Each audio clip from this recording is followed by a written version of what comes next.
What's going on? I'm Josh. Welcome to the channel. Got to give you an update on the attic project. So last time you saw I was hanging drywall and I didn't film any of the mud and tape process because it's just too dirty. But turned out awesome. Got the first coat of paint, 2 coats on the ceiling. It's all drywall, textured, a lot of good stuff. Just finished up trimming out the built-ins on this side. The kids painted inside the closets. Still got to get them to paint the inside of that one. But today we're gonna trim these openings out. So I thought I'd film that and give you a few tips and tricks on how to do some door casing. So it's going to be similar to this, where we got to wrap the inside and then just use the 2.5 inch square stock casing. And yeah, got the floor all packed up here to get it acclimated, and maybe tonight we'll be knocking out that floor. Gosh, we're getting so close. A couple more door openings to trim out there. But anyway, let's trim out these doors and I'll show you some tips and tricks along the way. All right, so anytime you're wrapping an opening like this, if you can, you want it plumb, level, and square. These bottoms and tops are nice and level because I framed all those in. But these verticals are kind of not plumb. A bunch of these trusses seem to be leaning a little bit. On the other side, I had to do a bunch of shimming, so I'll show you how I do that. We'll get these tops and these bottoms and tops put in there, and then we can shim up the sides. Bonus tip right off the bat. I've never done this before. I've always bought a 2x6 or whatever to hold my long trim, and I was like, man, I've got this giant extension ladder. Why don't I just use that? And it worked so awesome to support the trim out the back of the truck, and I didn't have to buy a 2x6. Kate, where are you going? Huh? Where are you going, Kate? I always want to square up your end here. Oh, you always want to plug in your saw.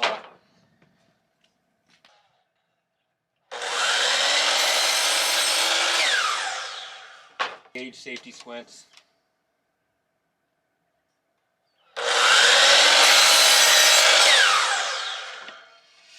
So I always measure to the blade, and I don't use the measurements on my little, on the fence here, because sometimes they're off. So I always measure right to blade. And if you got a old saw, you might need to check for square there, but this saw is pretty square, so I don't have to worry about that too much.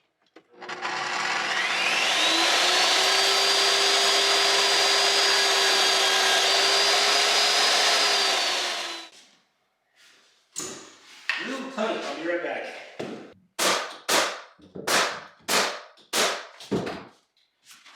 I'm just using 2-inch nails, 16 gauge.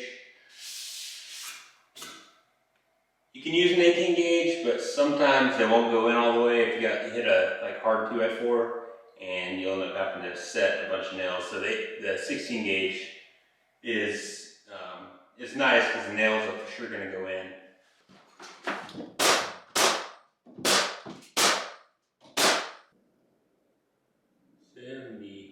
Alrighty, here's the important part. So, get your leg cut, kind of jammed in there, and you're going to stick your level on there and figure out which way that thing's leaning.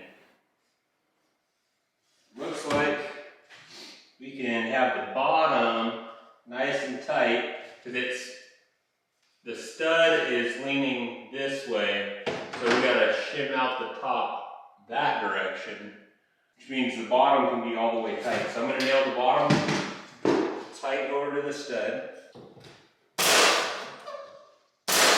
And then I can just work my way from the bottom to the top with shims. For this type of work, I like to use cedar shims because they can slide on each other. They're wedge shaped, so you can slide them on each other to get different thicknesses. And I like to shim where the end of my level is, so about 4 feet up.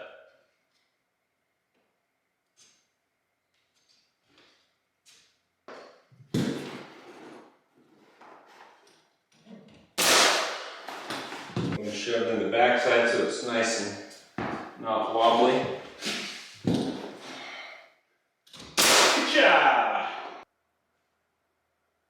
Good go. Bump more.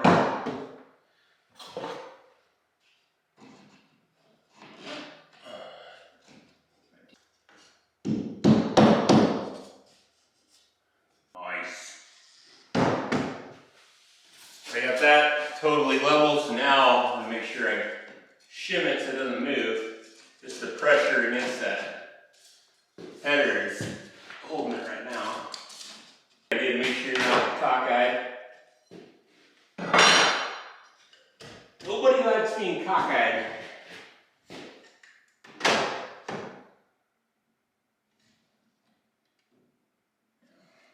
I like it.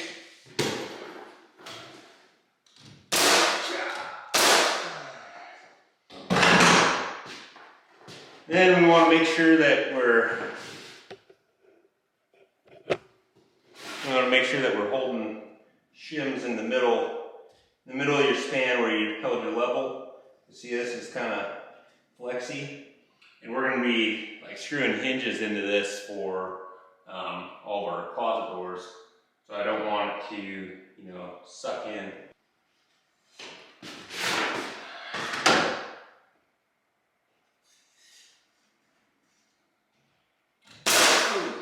Right in my face hole.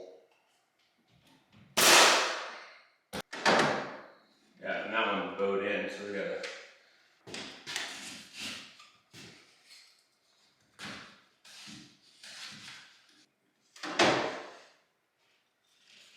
Oh, little more.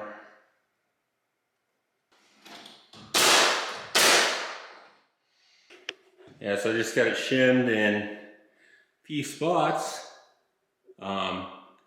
Just held my level up there to make sure it's totally nice and straight. And with the level on there, you can see if there's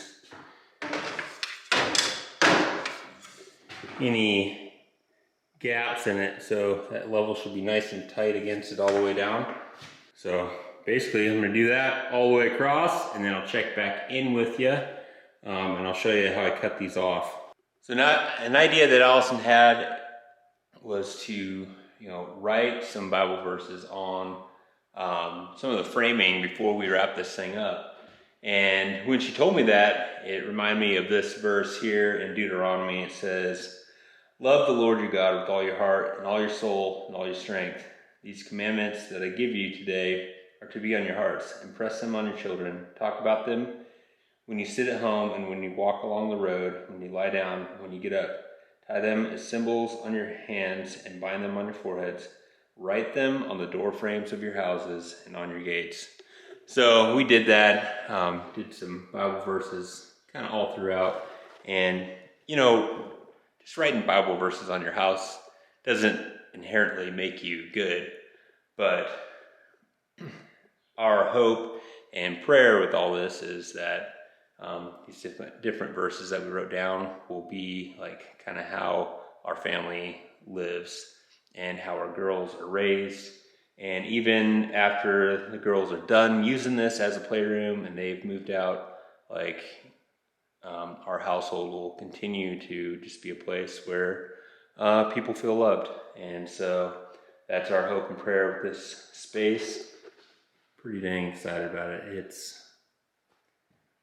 gonna be a nice area for sure. All right, now that the wall kind of looks like a porcupine, we gotta take care of all those shims. So there's a couple different ways you can do this. Now the old school way is just take a utility knife and you just score the shim on either side and snap it off. That works all right. Let me show you the better way. Put a nice wood blade on your multi-tool, just hack them off.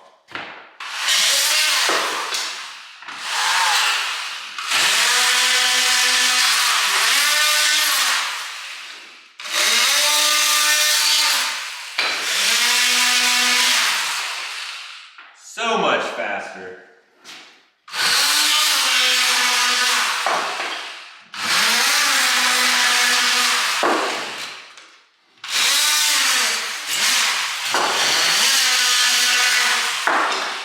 It's not only faster, but you're less likely to screw up the work you've already done.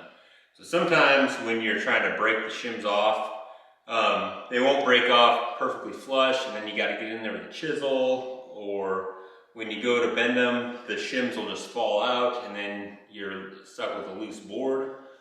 Or you'll actually accidentally move your work, like if the nails don't hold nice and solid because you're jiggling the shims around. So the multi-tool makes it so everything stays nice and stable. So that's another reason why to use a multi-tool if you got one.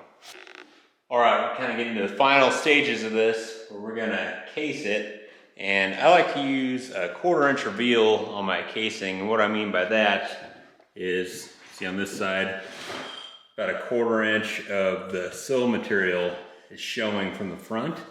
That makes it have a nice look and a good place to run some caulk down to make it all look nice and tight. So we're gonna do that. We're gonna wrap the perimeter, and then we'll just fill in the verticals in between the top and bottom.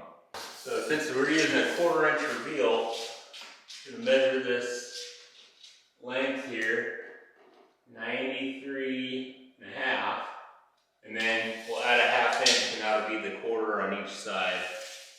So 94 inches, short point to short point.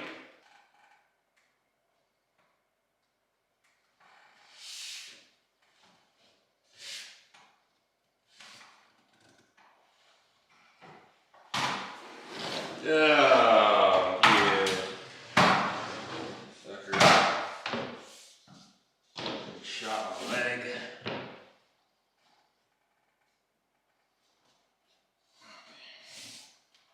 We're gonna tag it right here.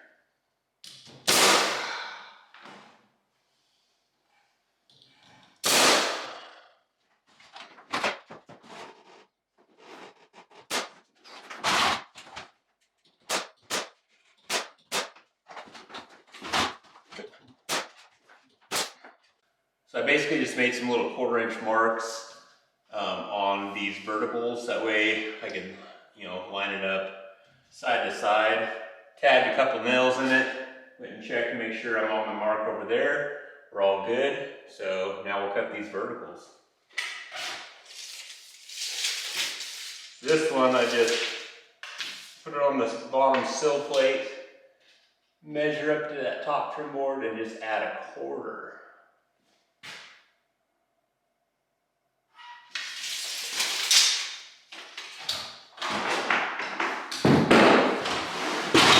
My eyeballs on the level.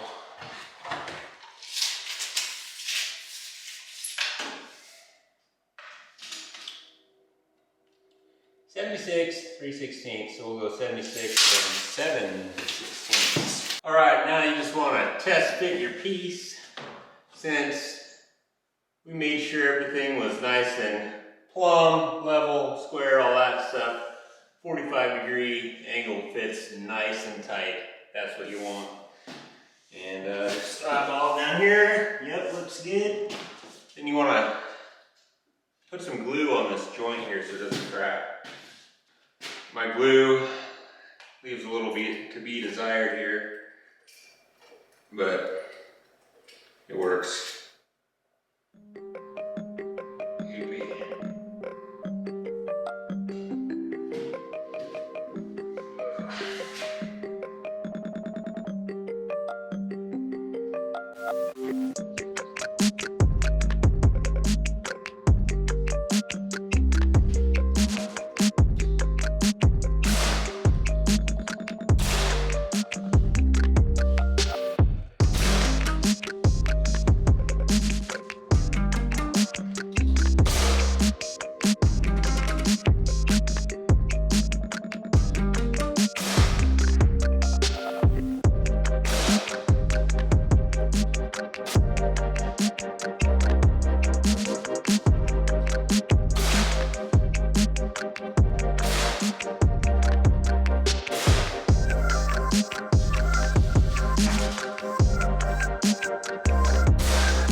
right, so yeah, there's a little update on the attic project.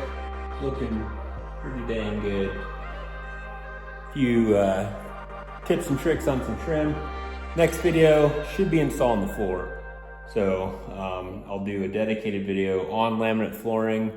It is the gravy train. So if you're looking for side work, laminate floors are where it's at. It's pretty easy. You do need some tools, and I'll go through all that.